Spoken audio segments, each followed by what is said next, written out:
थोड़ा सा मार्केट के लॉन्ग टर्म आउटलुक पर बात करते हैं। हमारे साथ एएसके हेड सॉल्यूशंस के सीईओ वैभव सांघवी हैं और वैभव जी के पास एक एडवांटेज है कि क्योंकि इनका लॉन्ग शॉर्ट फंड है तो ऐसे मार्केट में नेविगेट करना रिलेटिवली शायद थोड़ा सा इजी हो। वैभव जी गुड मॉर्निंग। बताइए, जो मार्केट में पिछले 4 हफ्तों से ज़बरदस्त टेंशन चल रही थी, क्या एक सेंस बन रही है कि वो ख़त्म हुई और क्या अब एक यहाँ पर मार्केट में वापस तेज़ी का मूड बनाया जा सकता है या अभी भी रिस्क रहेगा इस मार्केट में? अनुज, अगर हम ऑब्जेक्टिवली देखते हैं तो यस, मार्केट्स ने अच्छी करेक्शन दी है अभी तक। बट अगर हम कॉन्फिडेंस के साथ ये नहीं कह सकते कि ये दौर खत्म हो चुका है, प्योरली बिकॉज ये इवेंट ड्रिवन है। हमें सबको मालूम है कि वो 5 दिन की डेडलाइन है। There is an underline negotiation जो चल रही है करंटली। किस बाजू वो बैठता है, उसका क्या परिणाम आता है, I think time will tell, because it can be binary. वो दोनों बाजू शार्पली मूव हो सकता है from a market stand point. So as a fund, as a risk adjusted return concept driven strategy, we हम ऐसे दौर में काफी न्यूट्रलिश चलते हैं जनरली।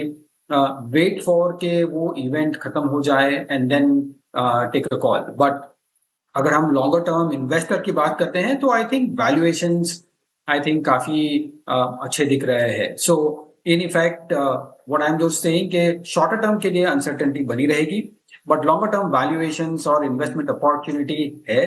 और प्रॉब्लली 3 से 5 साल की अगर हम नजरिया देख रहे हैं तो I think it's a good time to invest. Good time to invest. Vaibhav ji, सबसे ज़्यादा पेन रही इस पूरी मार्केट में लार्ज फाइनेंशियल्स पर। एचडीएफसी बैंक और आईसीआईसीआई बैंक जैसे स्टॉक्स 52 वीक लो पर आ गए। श्रीराम फाइनेंस जैसा स्टॉक ऊपर से ब्रूटली करेक्ट हो गया। इस स्पेस में अब आप फ्रेश पैसा डालेंगे क्या इन लेवल्स पर? सी, आई थिंक अनुज, ये समझने की बहुत ही आवश्यकता है कि इन स्पाइट ऑफ के फंडामेंटल्स काफी रीजनेबल हैं, वैल्यूएशंस भी रीजनेबल हैं, ये करेक्ट क्यों हुए हैं या इतने प्रेशर में क्यों रहे हैं। उसका one of the bigger reason is के अगर हम ग्लोबल मैक्रो ट्रेडर्स को देखते हैं तो जैसे ही ये डेवलप हुई situation, at least on the state of Hormuz, India की वल्नरेबिलिटी काफी हाई हो जाती है फ्रॉम रॉ मटेरियल परस्पेक्टिव और फ्यूल और एनर्जी परस्पेक्टिव। तो इसी के कारण जो ग्लोबल मैक्रो ट्रेडर्स हैं वो इंडिया पे shorter term negative call generally लेते हैं, और उसी के कारण जब हम बिकवाली देखते हैं तो I think larger pressure will come into financials led by banking.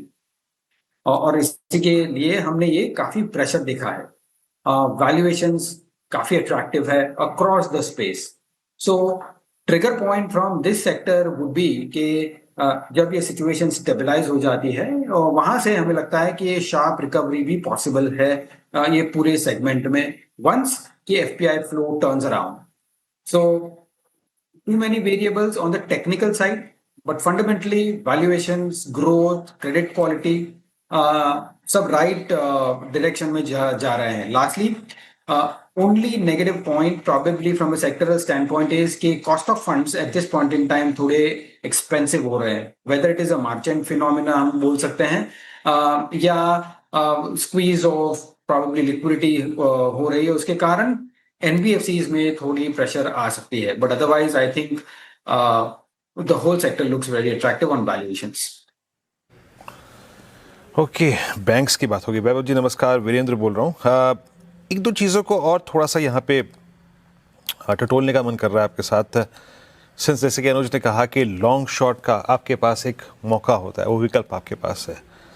IT को आप लोगों ने शॉर्ट साइड पर रखा था क्या, और अगर रखा था तो अब क्या व्यू है? शॉर्ट रिवर्सल कन्वर्ट होगा, मतलब क्या बाय में कन्वर्ट करेंगे आप? क्या सेंस सकते हैं आप आईटी पे इस वक्त? अगर हम आईटी सेक्टर की बात करते हैं तो हम थोड़े अंडर परफॉर्मर में थे इन टर्म्स ऑफ थोड़ी नेगेटिव स्टांस लेके चल रहे थे, बट आफ्टर स्टीप करेक्शन और एक्सपेक्टेड के ये क्वार्टरली रिजल्ट्स आएंगे, वहां कमेंट्री आएगी, हम at this point in time neutralist चल रहे हैं, बिकॉज हम देखना चाहते हैं कि क्या रिजल्ट आती हैं, क्या गाइडेंस आती हैं और मैनेजमेंट की क्या कमेंट्री आती है ये सेक्टर पे।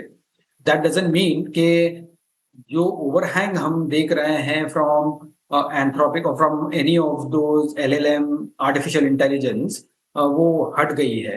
इट इज जस्ट कि हम रीअसेस करेंगे इन terms of the overall opportunity space, कहाँ इंडियन कंपनीज बैठ सकती है, और उसी के बाद हम कॉल लेंगे। From a valuation stand point is become little cheaper, free cash flow yield के हिसाब से भी देखते हैं तो काफी अट्रैक्टिव भी है from a valuation stand point.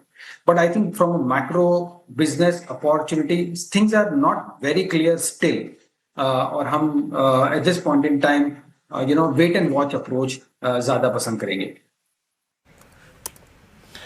Okay, wait and watch आप ज़्यादा अगर आप देखें तो यहाँ पे प्रेफर करेंगे। अब आते हैं एक दो स्टॉक्स या फिर स्पेस जो कि अपना इस वॉर जोन में जो था ना, आई मीन एक बहुत स्ट्रॉन्ग बेस उनका कोलैप्स हुआ था। अभी हम कुछ देर पहले आपके आने से पहले यहाँ पर कैपिटल गुड्स की बात कर रहे थे। एल&टी का रिट्रेस होना लाजमी था वैभव जी, लेकिन आपका व्यू क्या है स्पेशली फॉर इन्वेस्टर्स जिन्होंने 15-17% का डिप देखा?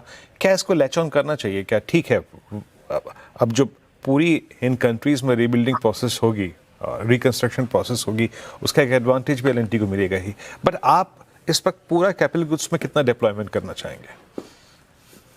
See, Virendra, I think capital goods isolated Middle East opportunity ही सिर्फ नहीं है, बट यस, जैसे आपने कहा कि मिडिल ईस्ट के कारण at least there are few companies जहां मिडिल ईस्ट में एक्सपोजर है, उनको एक या दो क्वार्टर में प्रॉबेबली इफेक्ट हो सकता है।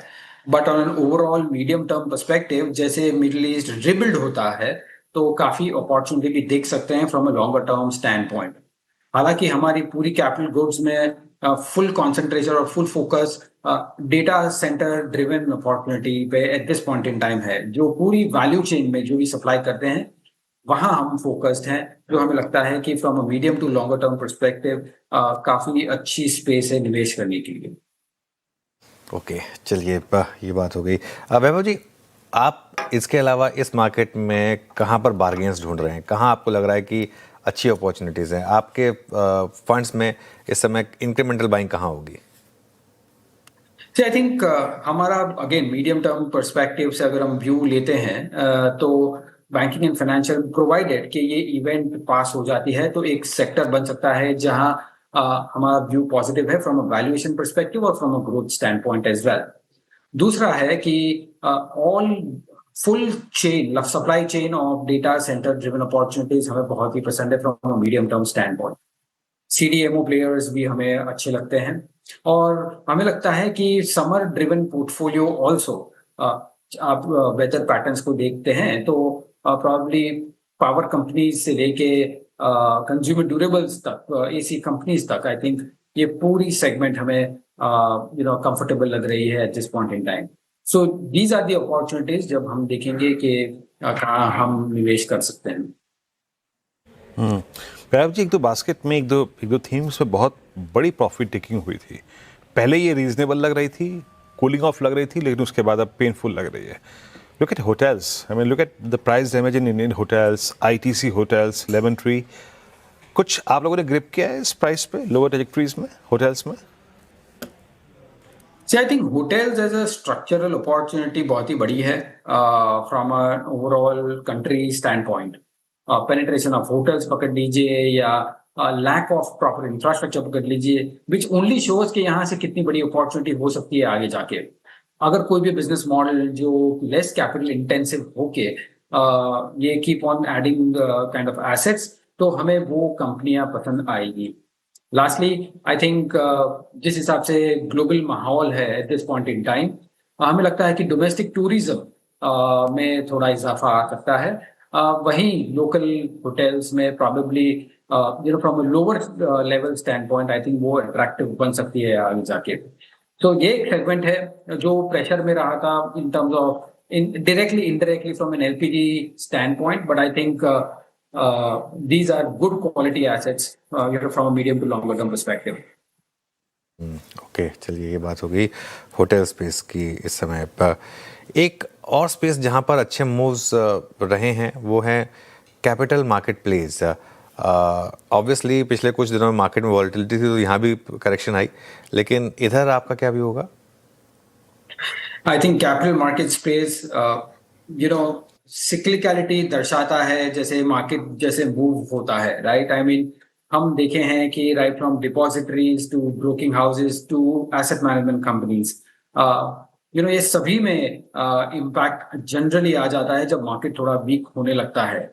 सो आई थिंक ये सिक्लिकलिटी के कारण हम ऑलवेज कहते आ रहे हैं कि इनका वैल्यूएशन सिक्लिकली एडजस्टेड वैल्यूएशंस देखना चाहिए हमेशा।